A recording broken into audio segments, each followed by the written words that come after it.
Assalamu alaikum everyone. Bismillahir Rahmanir Rahim.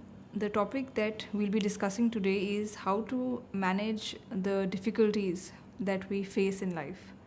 And before that, I'd be briefly discussing the subject that we took last time, which was that a true believer is a person who finds goodness in every situation.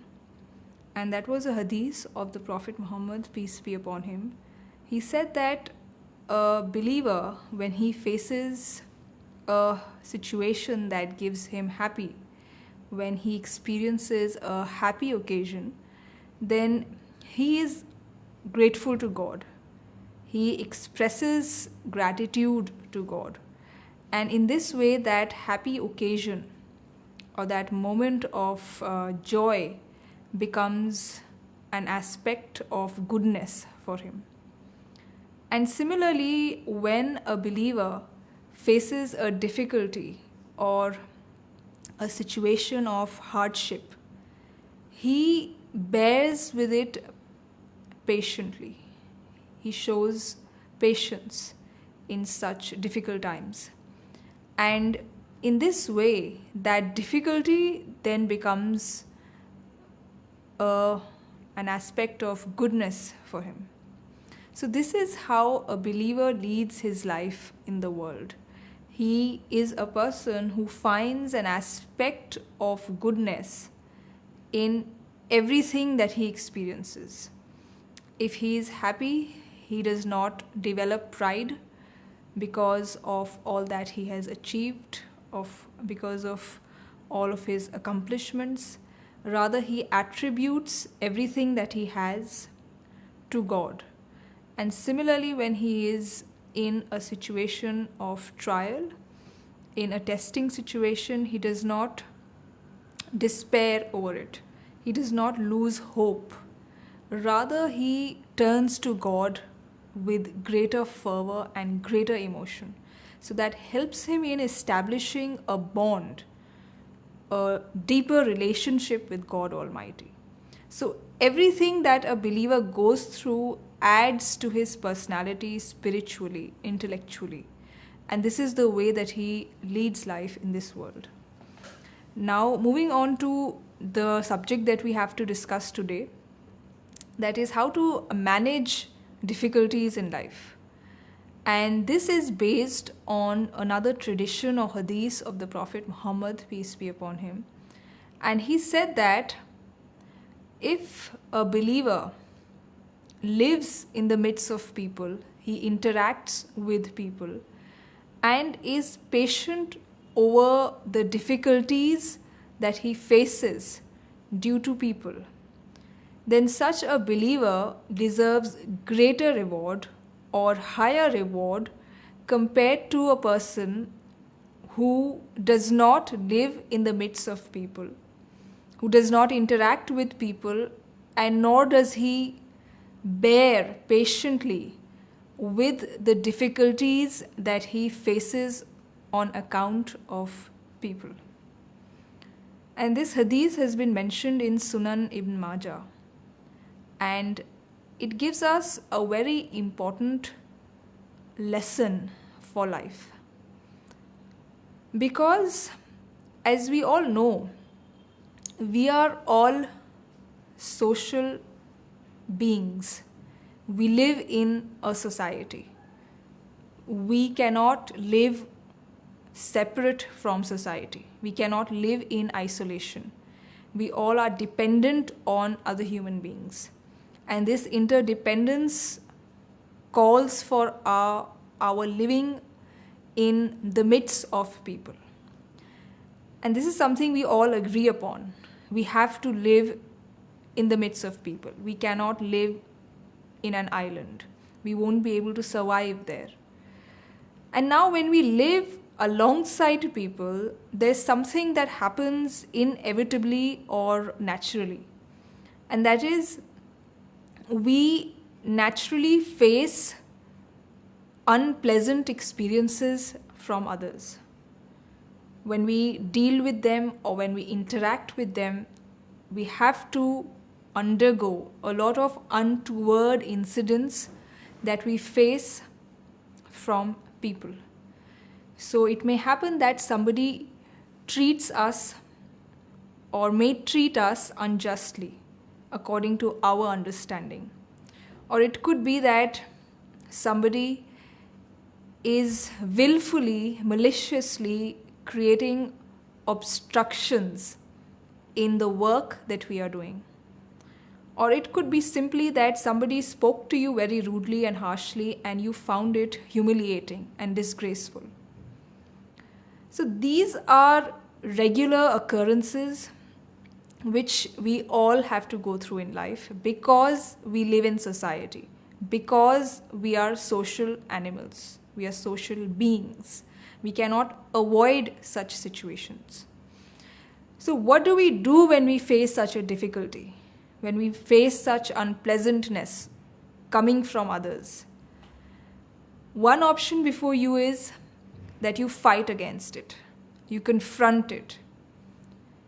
But if you reflect on this approach, on this course of action, you will realize that it would result in only your wasting your time, energy, and precious resources.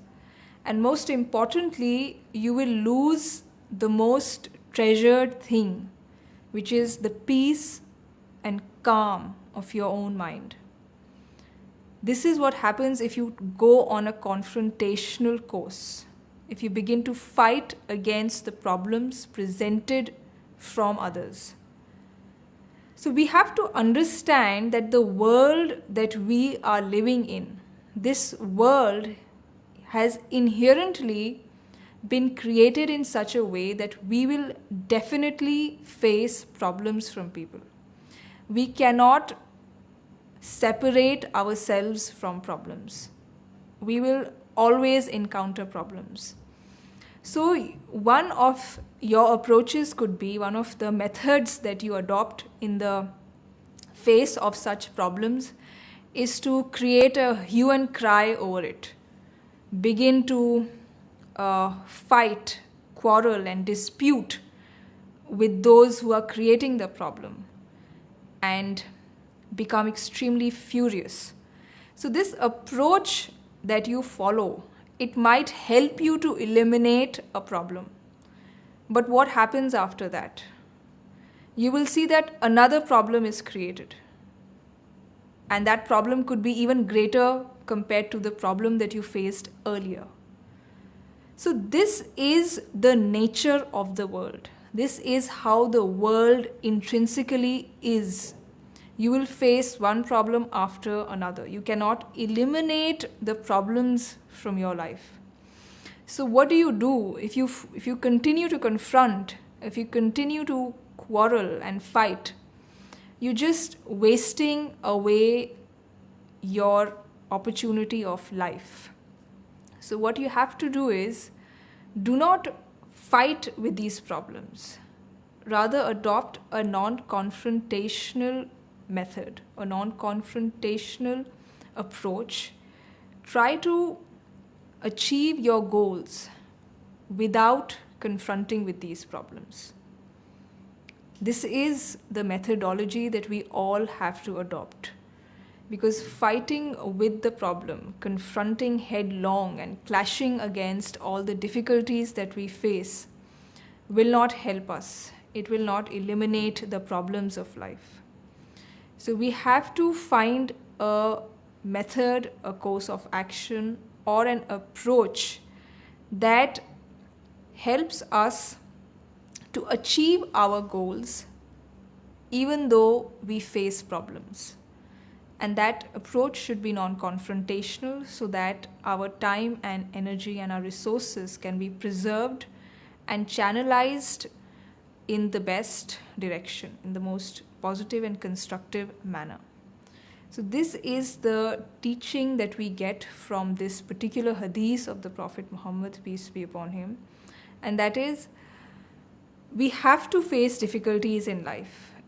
And we cannot eliminate these difficulties. Therefore, a person who faces these difficulties with patience is more deserving of reward or deserving of greater reward compared to a person who refuses to bear patiently with these difficulties. So this is the main learning that we gain from this hadith of the Prophet.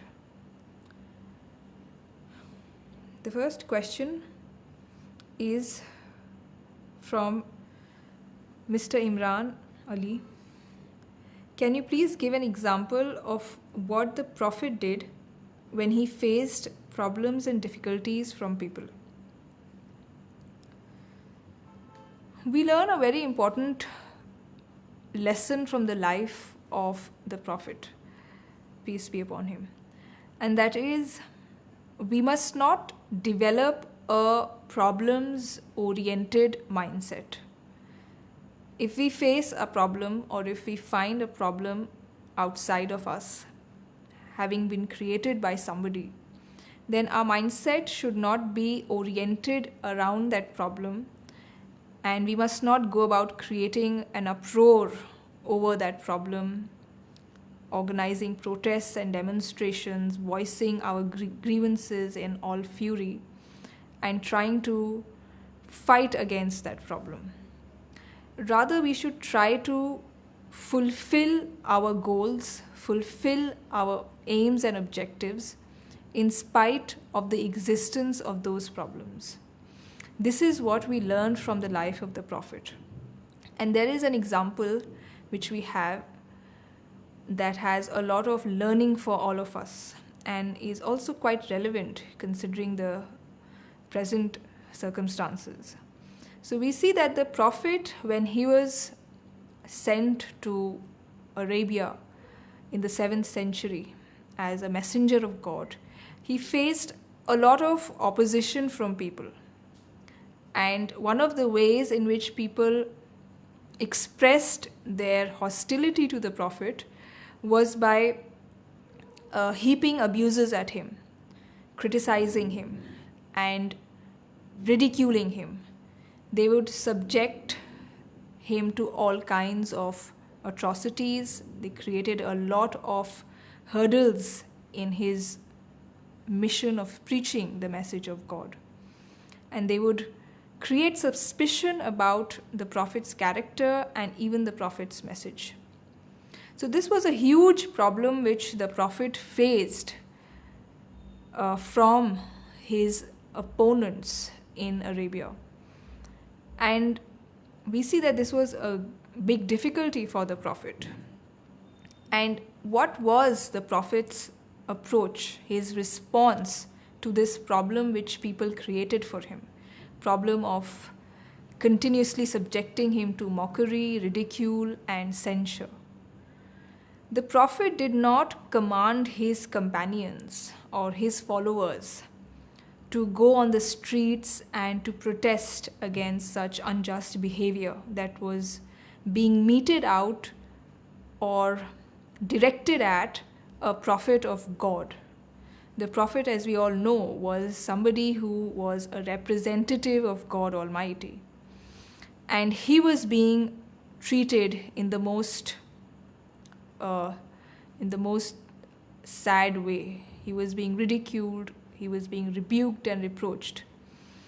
So he could have told his followers that this is plain unjust treatment on the part of the opponents, and therefore they should respond by going on the streets and demonstrating, protesting, and creating a lot of noise against this issue. But we see that this is not how the Prophet responded to the problem that he faced, the problem of critique or the problem of satire. On the other hand, we see that the Prophet approached this problem in a very creative manner. He appointed a companion of his called Hassan ibn Thabit, and he asked him to respond to the critique and disagreements of his opponents in the form of poems. So Hassan ibn Thabit was a poet of great merit, and according to the instruction of the Prophet, he began to compose eloquent poems in order to answer all kinds of disapproval and disagreement with the Prophet and his message. So here we see the Prophet's way of responding to a problem, to a difficulty.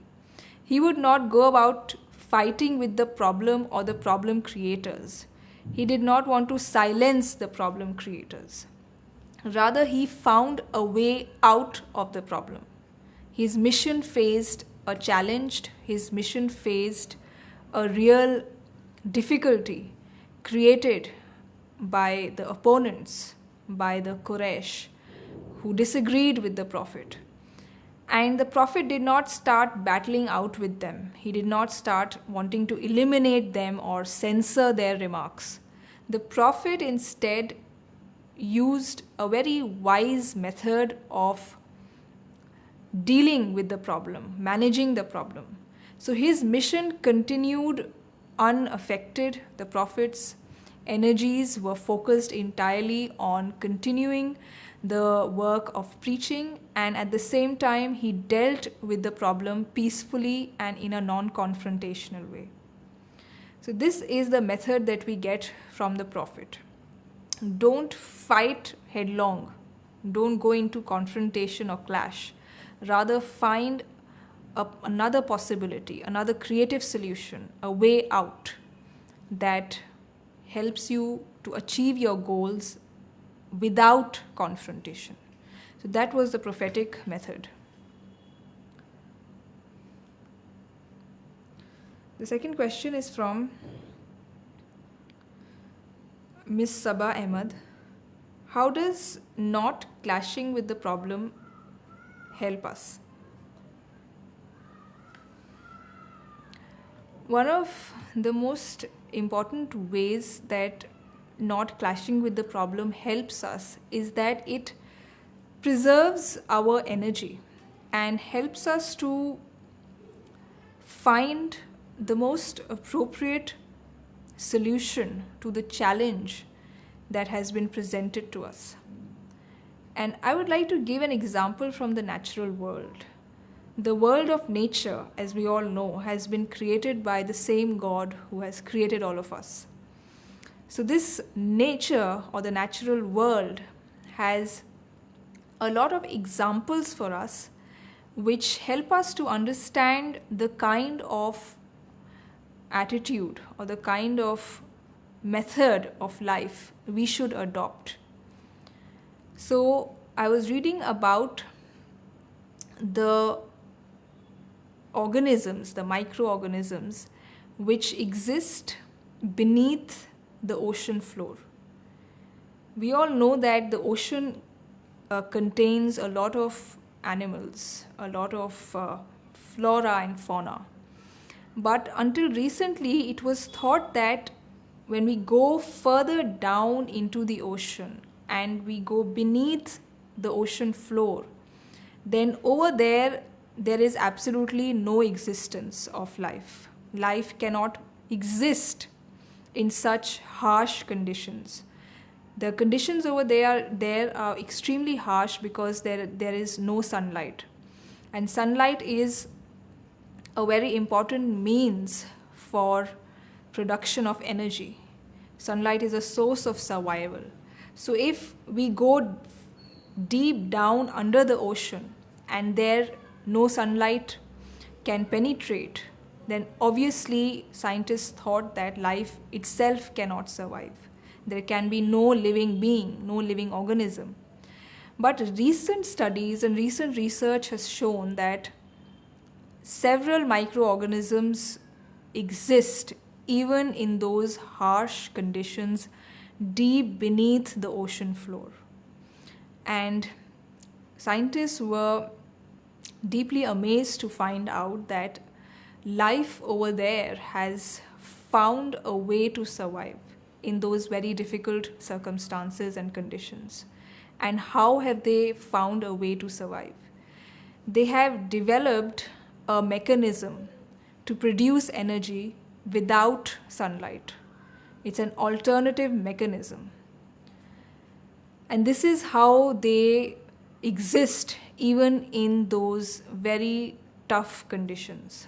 So here we have an example of life existing not by eliminating the adversity, the difficulty, but life existing alongside the adversity, alongside the difficulty, by finding a solution, finding a way out to manage that difficulty. So this is the approach we have to adopt in our life. We will face a lot of problems, we will face a lot of difficulties. And this is what the Quran says. We have created you in toil and trial. Laqad khalaqnal insana fi kabad. So we are in kabad. We are in a situation of toil and trial. We cannot overcome and eliminate all this. We have to challenge our minds to find a way out, a solution, an approach, a method to exist along with the difficulties. If we keep confronting and clashing with the difficulties, we'll be going against the creation plan of God. Because our mindset or our outlook would be to eliminate the difficulty which is coming our way.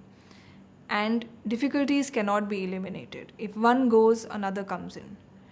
So we have to survive alongside them. We cannot just remove them from the scene.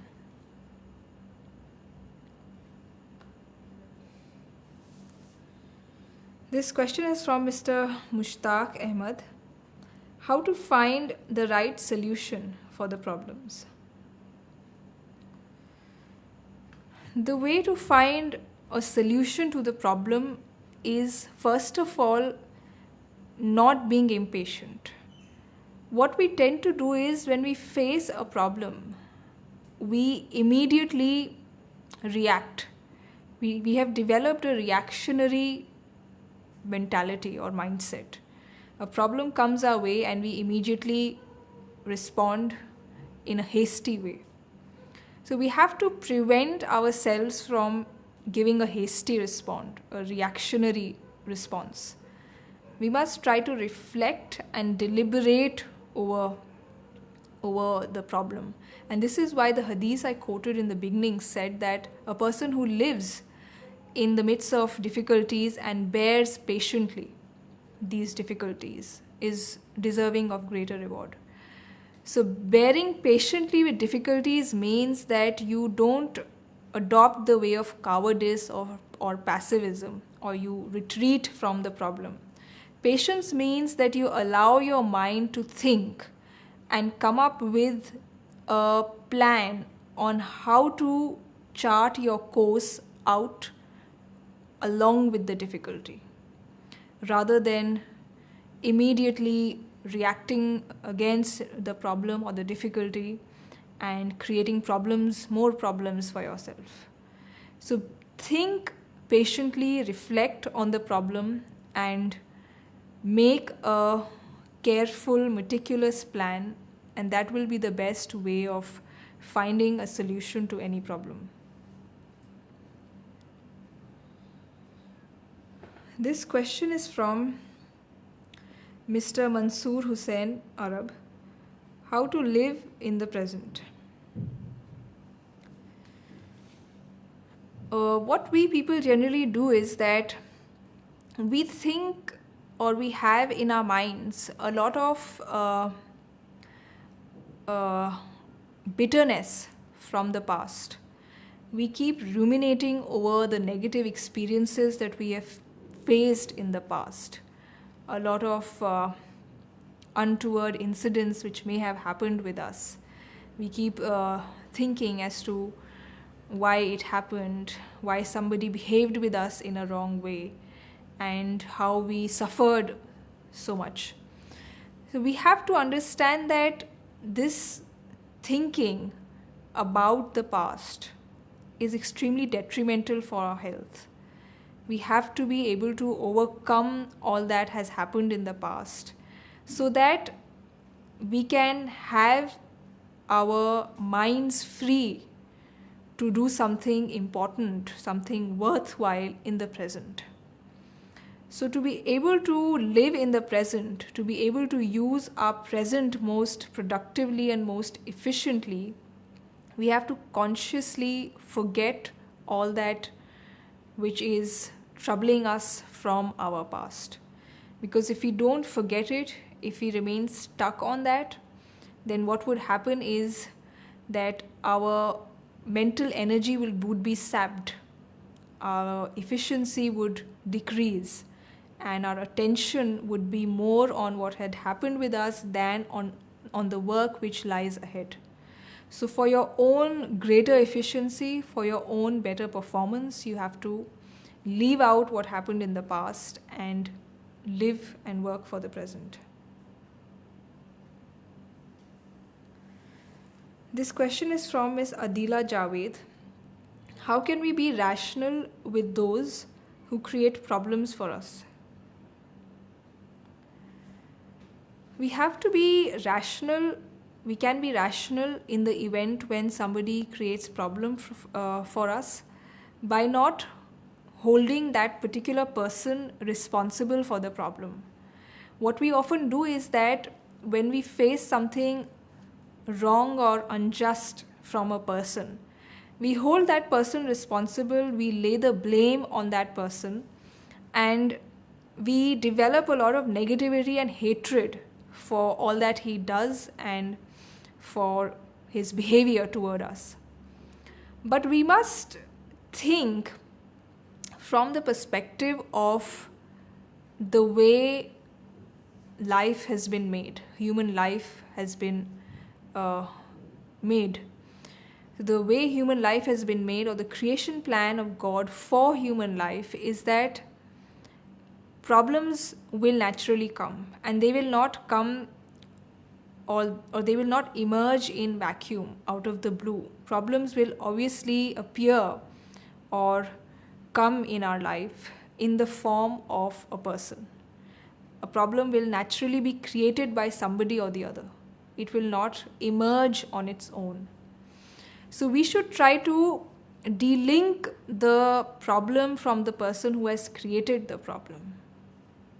A lot of tension arises because we end up holding the problem creator as responsible for the problem. Rather, we should not hold him or her responsible. We should understand that our life has been made in this way. God is actually testing us through various situations, and those situations will naturally or inevitably be created by people. They won't arise on their own. They won't emerge out of the blue. So situations will naturally be created by people, and those situations are for us to be tested. So this is the rational way of looking at those who create problems for us. And we should understand that when we face a problem, God wants to see what kind of a personality we develop through that problem. Are we developing a complaining personality, a negative, hateful personality? Or are we, through the response that we give to the problem, developing a positive attitude? We're rising above the problem, and we're not developing bitterness for the persons who have created the problem or who have pulled us or dragged us into a situation of problem. And we're trying to find a solution or a non-confrontational approach out of the problem. So this is the way of rationally looking at problems.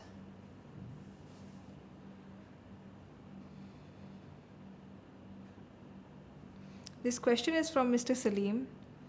When difficulties keep coming our way and we suffer from inside, if people around us are hurting us too, how should we react to that?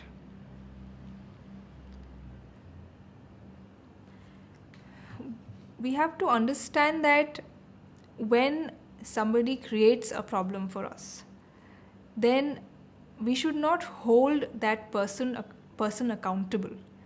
We should understand that the situation has been created for our training, for our personal growth. So if we end up taking that situation, or if we end up taking the problem or the difficulty as something that pulls us down, something that depresses us and makes us suffer, then we're not giving the right response to the situation. We're succumbing to the situation and being consumed by negative influences of the situation. What we have to do is we must rise above the situation. We should not allow our personality to be absorbed away in the negativity. We should convert the positivity convert negativity into positivity. So any such situation or any such person that comes your way is actually a challenge coming your way, a challenge for your personal growth. And if you respond by becoming hurt, if you respond by feeling dejected inside, that means you are failing to let that situation help you in your growth. So to allow that situation to help you in your growth, you must not be a person who is carried away by the situation. Try to extract positivity from the situation. For example, when the Prophet Muhammad, peace be upon him, was ridiculed by his contemporaries, he was made a subject of mockery and derision. So the Prophet did not say that my sentiments are being hurt, people are hurting my feelings, they are wounding my sentiments, in spite of the fact that I am a prophet of God, a representative of God Almighty. The Prophet did not make that an issue. He did not say that continuously people are hurting me, continuously they're ridiculing me and troubling me and inflicting atrocities on me. This was not the Prophet's mindset. The Prophet's mindset was that this is something which will happen. How should I cope up with it? How should I respond to this challenge? And as I said some time back, the Prophet responded to this challenge very creatively. He did not take the ridicule and the mockery in a way that would cause him to become dejected and depressed. Rather, he took it as a challenge. And he asked one of his companions, Hassan ibn Thabit, to rise to the occasion and to respond with reason, with logic, to all that disagreement and disapproval that was coming on the Prophet, that was directed at the Prophet. So use every situation to challenge your mind to find a solution. Don't blame the situation and say that that situation is causing me to become depressed and people are hurting me. People will hurt you and you will face such situations. There's no way out of this situation. So the only way to do is to not let yourself be ruined and destroyed by that situation. Gain something for yourself from that situation. Allow your mind to find a way out. Challenge your brain. Allow your brain to experience brainstorming.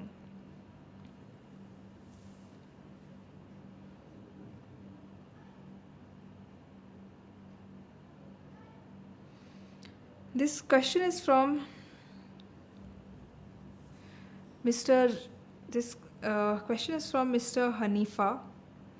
How to manage stress and respond with a positive attitude to each challenge? The way of managing stress is that we should look at stress as something that has come to boost our intellectual growth. Because when things are happening normally and everything is functioning at the pace that we consider normal and there's nothing to trouble our mind, then our mind goes into a switch off state. It becomes stagnant.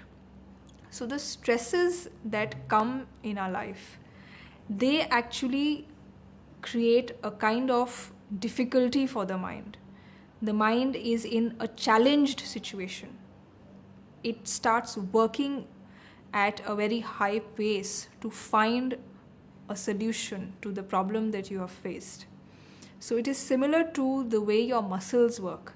if you don't exercise a lot, if you're a sedentary person who spends his days and night sitting or lying down, then your muscles are not exercised enough. And slowly and steadily they wear down and they become very weak.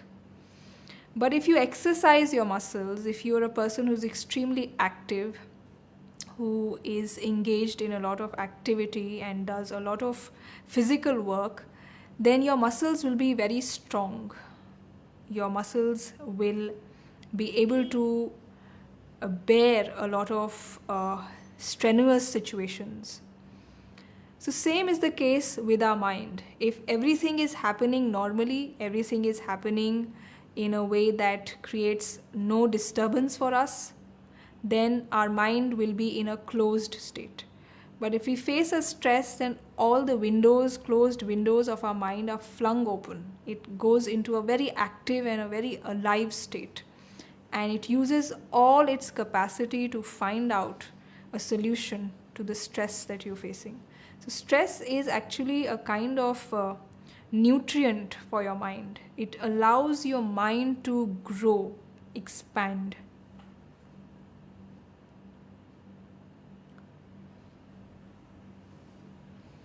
This question is from Mr. Arif Iqbal Bhatt. How can I attain peace of mind when everywhere I find misery in the current situation all over the world? We have to understand that we must not generalize that the world as a whole is only experiencing misery. There are many positive developments also that are taking place in the world. And we should also know that this world will not have 100% ideal situation or complete perfection that we have imagined in our mind. There will always be aspects of non-idealism, imperfection, things which we object to and consider wrong and unjust. So this is the way the world has been created, and the reason is that we all human beings have been given complete freedom. People will use their freedom properly, some would misuse their freedom, and their misuse of freedom creates the phenomena of misery and injustice and problems. So this is how the world will be, because God Almighty is testing all of us by giving us full freedom of action, and based on how we live in this world, we will be judged in the world hereafter. So this world will not become a utopian world where there is no problem at all. That world will only be attainable in the world hereafter. So this was the last question for today, and I'll take up the other questions later.